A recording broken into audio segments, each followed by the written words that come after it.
What if a serial killer was so dangerously organized that he spent years burying murder weapons across the entire country, just waiting for the perfect moment to use them?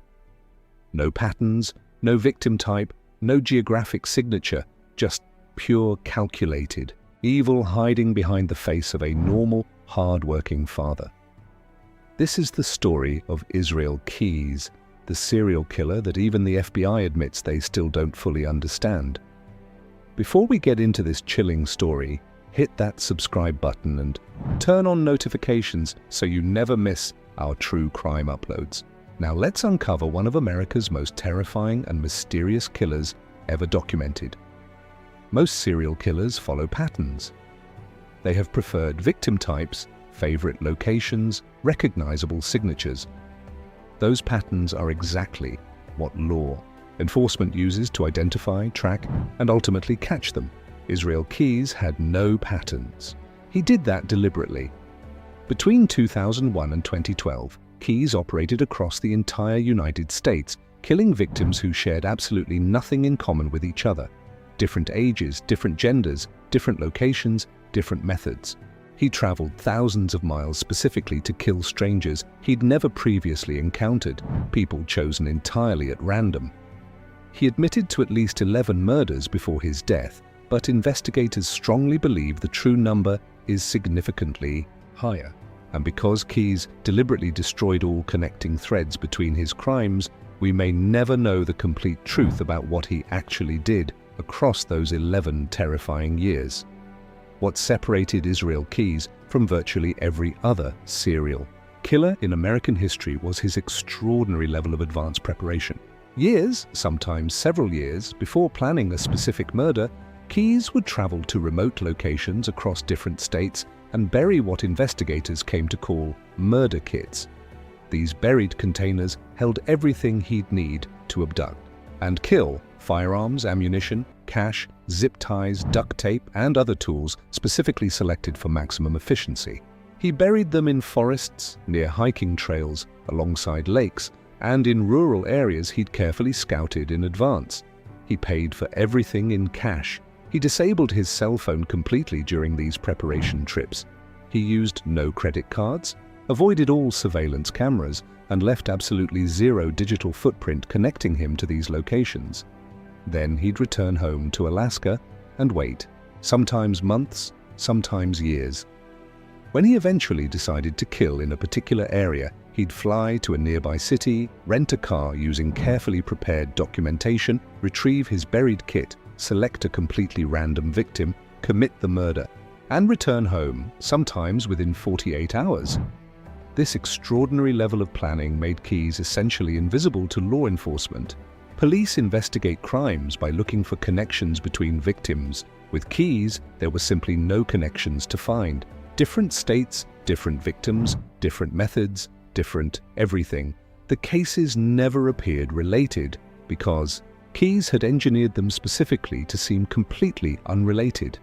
Investigators have confirmed details about several of Keyes' murders, though the complete picture remains frustratingly incomplete even today.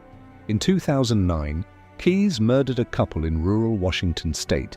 He broke into their home at night, restrained both victims, and killed them before sinking their bodies in a remote lake where they remained undiscovered for years. He'd retrieved his buried murder kit for this attack, weapons that had been sitting underground for considerable time before being used. He killed during road trips he disguised as work travel. He killed during vacations planned around murder rather than actual leisure. He flew across the country, rented vehicles under false pretenses, retrieved buried weapons, and killed complete strangers who simply had the misfortune of being in the wrong location when Keyes decided it was time. Between murders, Keyes maintained a completely normal existence in Anchorage, Alaska. He ran a legitimate construction business with actual clients who trusted and respected him. He had a long-time girlfriend who had absolutely no suspicion. He was raising a young daughter he genuinely appeared to love deeply. Co-workers described him as reliable and professional. Neighbors found him quiet but perfectly pleasant. Nothing about his daily existence suggested anything remotely dangerous lurking underneath.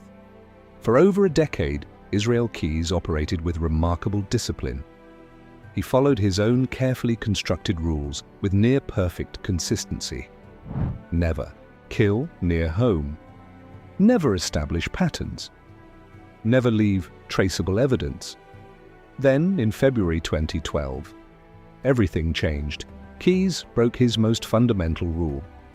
On February 1st, 2012, Keyes walked into a drive-through coffee kiosk in Anchorage, Alaska, less than 20 miles from his own home. The young woman working alone that evening was 18-year-old Samantha Koenig, a bright teenager with her entire future ahead of her. Keyes approached the window, pulled a concealed weapon, and forced Samantha to open the register. He zip-tied her hands, forced her into his truck, and drove away into the Alaskan night. What happened next reveals the truly disturbing depth of Keyes' psychological darkness. He had a pre-planned family cruise vacation beginning the very next day. So Keyes assaulted and murdered Samantha that same night, concealed her body in his shed, and then boarded a cruise ship with his girlfriend and daughter the following morning, completely calm, completely normal, taking vacation photos like millions of ordinary families do every single year. When he returned 2 weeks later, Keyes retrieved Samantha's frozen body and did something profoundly disturbing. He applied makeup to her face, posed her, holding a recent newspaper to make her appear alive, and photographed her. He sent that photograph to Samantha's desperate family along with a ransom demand for $30,000. Her family paid immediately, praying she was still alive, life in a carefully planned final act of control, leaving behind a disturbing handwritten note showing absolutely zero remorse for anything he'd done. His murder kits may still be buried across America today, hidden in forests and alongside hiking trails, waiting to be stumbled upon by unsuspecting hikers or discovered during construction projects. We simply don't know how many he buried or exactly where they all are. Investigators believe Keyes killed at least 11 people. The actual number remains genuinely unknown. Families of missing persons from states Keyes visited still wonder desperately if their loved ones were among his unnamed victims. Israel. Keyes represents something that deeply unsettles experienced law enforcement professionals, a killer who studied investigative methodology specifically to defeat it. He understood exactly how police investigations work and engineered his crimes to leave nothing for investigators to follow. If this disturbing case fascinated you the way it continues to fascinate investigators today, smash that like button too. Help more people discover this important story.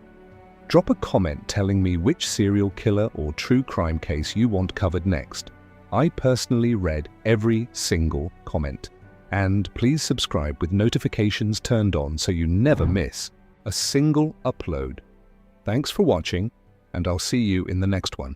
Stay safe out there. Safe out there.